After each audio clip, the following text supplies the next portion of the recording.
Morning class. तो हम लोग एक्सरसाइज 1.2 कर चुके हैं, तो आगे डिस्कस करते हैं। देखो नेक्स्ट टॉपिक है linear sum of subspaces. तो देखो पहले डेफिनेशन इसकी, if W1 and W2 are two subspaces of a vector space V, then we define the linear sum of W1 and W2 as.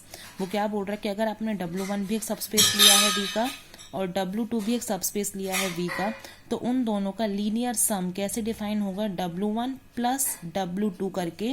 और इस set के अंदर किस type के एलिमेंट्स आएंगे, small W1 plus small W2 करके elements आएंगे, where जो पहले वाला एलिमेंट है W1 वो पहले वाले सबस्पेस W1 से है, एंड जो दूसरे वाला एलिमेंट होगा W2 वो किस में से होगा, दूसरे सबस्पेस W2 में से। ठीक है, तो इस तरह से हमारा क्या डिफाइंड होता है, linear sum of subspaces, जो कि कैसे डिफाइंड होगा, W1 plus W2 equal to small W1 plus small W2, where W1 में से और W2 में से। ठीक है, फिर एक रिमार्क है, इंपॉर्टेंट रिमार्क है ये। देखो क्या बोल रहा है कि अगर आपने देखो कोई स्मॉल W1 सबस्पेस में से लिया है, ठीक है, और सिंस W2 भी हमारा सबस्पेस है, अगर W2 सबस्पेस है तो उसमें जीरो मतलब कि आइडेंटिटी होना तो जरूरी है, तो जीरो भी बिलोंग कर रहा है W2 में से।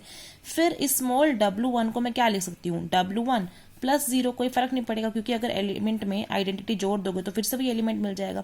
तो मैं इस स्मॉल W1 को क्या लिख पा रही हूँ, W1 प्लस जीरो। और ये किस टाइप का एलिमेंट हो गया, something W1 plus W2 type का एलिमेंट हो गया। वेयर ये जो स्मॉल W1 है ये किस में से आ रहा है, W1 सबस्पेस में से आ रहा है, और जो ये W2 एलिमेंट है वो तो जीरो ही ले लिया है मैंने, और वो किस में से बिलोंग कर रहा है, जीरो, W2 से उठाई है मैंने ये आइडेंटिटी।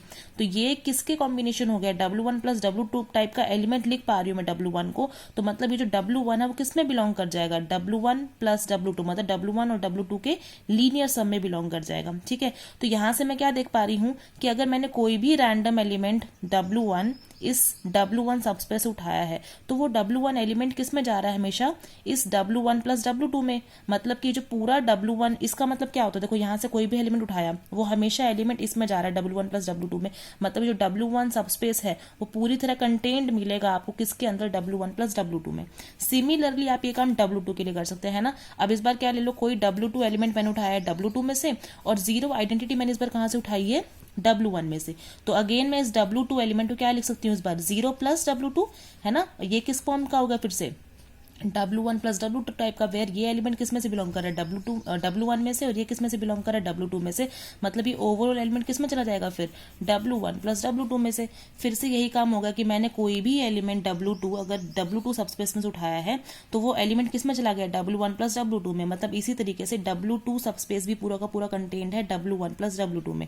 ठीक है, तो इसका मतलब देखो अगर W1 भी पूरी तरह इस W1 प्लस W2 में है, W2 भी पूरी तरह से इसमें है, तो इन दोनों का यूनियन भी तो किस में चला गया है, W1 प्लस W2 में। तो ये रिजल्ट है वेरी इंपॉर्टेंट।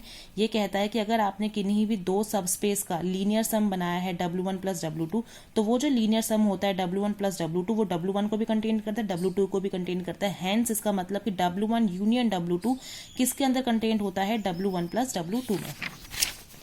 फिर इसके बाद देखो फर्स्ट थ्योरम देखिए सबसे पहले, the linear sum of two subspaces W1 and W2 is also subspace of the vector space V। वो प्रूफ करने के लिए कह रहा है कि जो लीनियर सम करके जो हमने अभी W1 प्लस W2 बनाया था सेट, वो कह रहा है वो भी क्या होता है, एक सबस्पेस ही बनता है वेक्टर स्पेस V का, वेयर W1 W2 क्या है, सबस्पेस ऑफ V।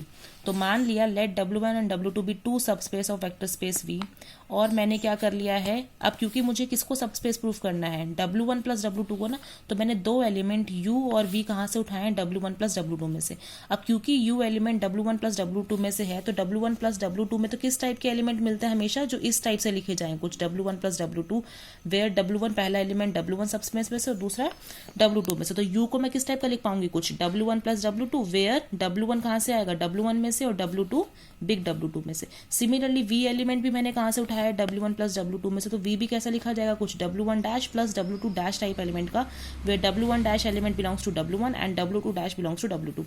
अब दो स्केलर्स ले ली हैं A और B फील्ड F से, तो मुझे शो क्या करना रहेगा आपकी A into you plus B into V करके जो एलिमेंट आएगा वो किस में पहुंचाना है मुझे, W1 प्लस W2 में, तभी मेरा W1 प्लस W2 क्या बन जाएगा, सबस्पेस ऑफ V। तो A into you plus B into V करके जब चलूंगी तो A इंटू यू क्या है मेरा W1 plus W2 plus B into V क्या है मेरा W1 dash plus W2 dash.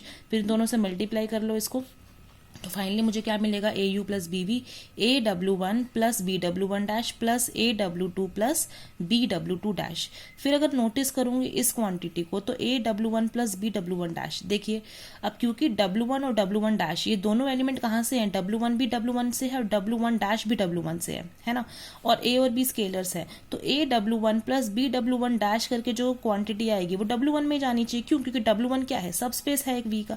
Similarly W two element भी डब्ल्यू टू का है, डब्ल्यू टू डैश भी डब्ल्यू टू का है, और ए बी क्या है, स्केलर्स है फील्ड एफ से, तो A into W two plus B into W two dash करके एलिमेंट जाएगा, वो भी किस में जाएगा, डब्ल्यू टू सब स्पेस में, क्योंकि डब्ल्यू टू सब स्पेस है वी का। ठीक है, तो फाइनली जो A you plus B V करके एलिमेंट आया था, A W one plus B W one dash plus A W two plus B W two dash element का सम करके आया था। वेयर अब आपने देख लिया ये एलिमेंट किस में चला गया, डब्ल्यू वन में, और ये एलिमेंट किस में चला गया, डब्ल्यू टू में। मतलब ए you plus B v element भी किस में तोड़ा जा सकता है, दो क्वांटिटीज में तोड़ा जा सकता है, जिसमें एक हिस्सा किसमें है, डब्ल्यू वन में से, और एक हिस्सा डब्ल्यू टू में से है। मतलब ए यू प्लस बी वी भी किसको बिलोंग कर गया, W one plus W two को, hence W one plus W two क्या बन गया है, सब स्पेस ऑफ वी।